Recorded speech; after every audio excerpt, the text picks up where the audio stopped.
Greetings to our comrades and friends. Allow me to first congratulate, on behalf of the U.S. Peace Council, the organizers of this very important historical celebration of 75 years of China's revolution, which has turned China into a powerful global force for peace and human progress. I am honored to be part of this important event. A lot can be said about the magnificent achievements of China, especially during the last few decades, and particularly under the leadership of President Xi Jinping.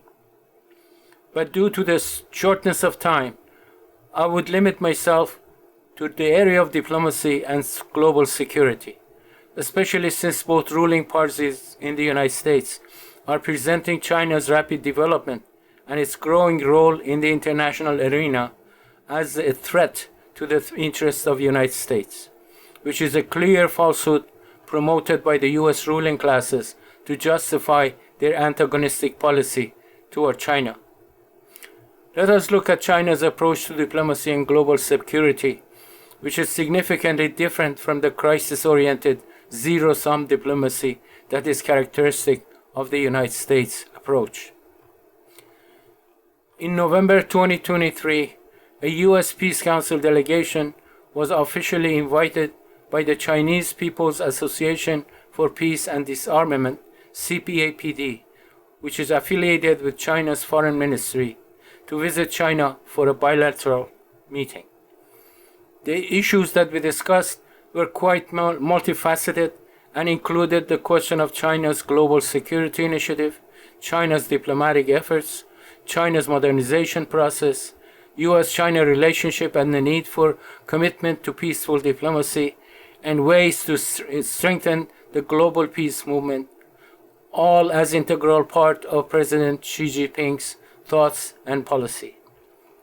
What became quite clear through these lengthy discussions is that on the issue of diplomacy and global security, there is a fundamental divergence in core values between U.S. and China.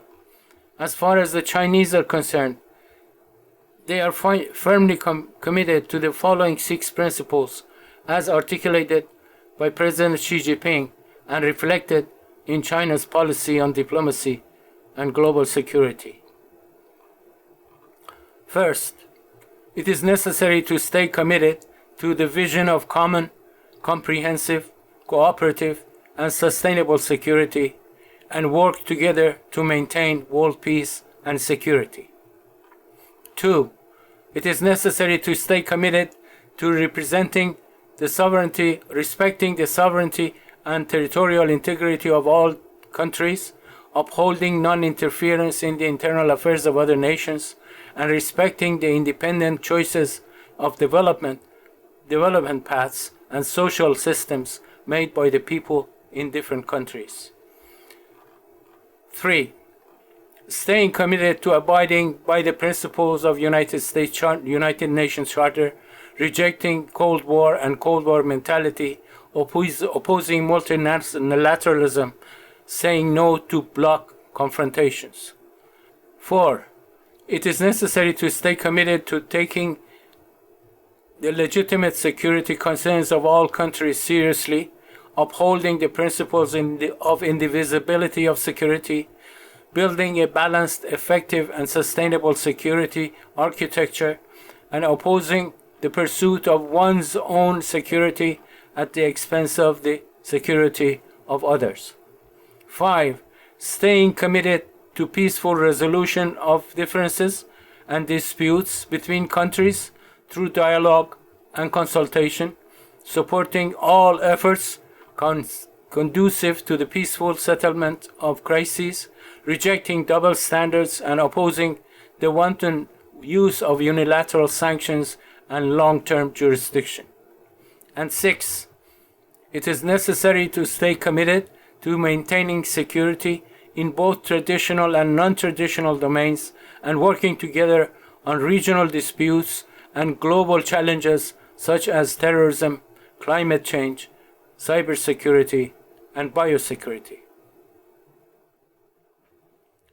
Putting all this together, it means building a global community with a shared future for mankind, promoting common development, pursuing peaceful development based on mutual respect and win-win cooperation, and steering the reform of the global governance system toward the principle of fairness and justice. China has demonstrated its commitment to these principles in action. It would suffice just to mention the historic agreement brokered by China between Saudi Arabia and Iran that effectively ended the Obama's war in Yemen, or China's recent effort to bring various factions of the Palestinian resistance movement together, or its latest peace proposal, together with Brazil, for the war in Ukraine. With these principles and actions, no rational mind can be persuaded to see China as a threat to the United States. If any threat can be attributed to China, it is the threat of its peaceful policies to unilateralism and warmongering policies of the United States ruling classes. In contrast, U.S. diplomacy has as its core system of values the doctrine of full spectrum dominance, a military political doctrine produced by the U.S. Department of Defense and has its genesis in the worldview and principles of the Neocon project for the American century. This project, which has now become the essential feature of the U.S. national security strategy, sees its objective not just the ability to project U.S. military power globally, but also includes economic, political, and even cultural dominance through the use of information, media, and entertainment, and all aspects of knowledge production. It is a doctrine that explicitly sees the rise of any independent regional or global power as an existential threat to its hegemony, regardless of its political and ideological orientation. It is in this context that not only China, but the democratically elected President Maduro of Venezuela, or the struggles of the people of Palestine to defend their human rights, is considered a threat to the interests of the United States. The genocide that is taking place in Palestine right before our eyes at the hands of the U.S. and Israel, with the rest of the world unable to bring the perpetrators of this crime of genocide to justice, is a graphic example who is the real threat to our world today. The U.S. imperialism feels threatened because its unilateralism, hegemonism, and its attempt to impose a so-called rules-based international order where the U.S. and the Western allies make the rules and others are forced to follow is coming to an end. That is why the U.S. is becoming increasingly desperate and more dangerous in its efforts to prevent the inevitable historical transition that is being led by China and the countries of the South. It is therefore the U.S. imperialism, not China, that constitutes the threat to peace and security of the world. It is our responsibility to open people's eyes to this critical fact. Thank you.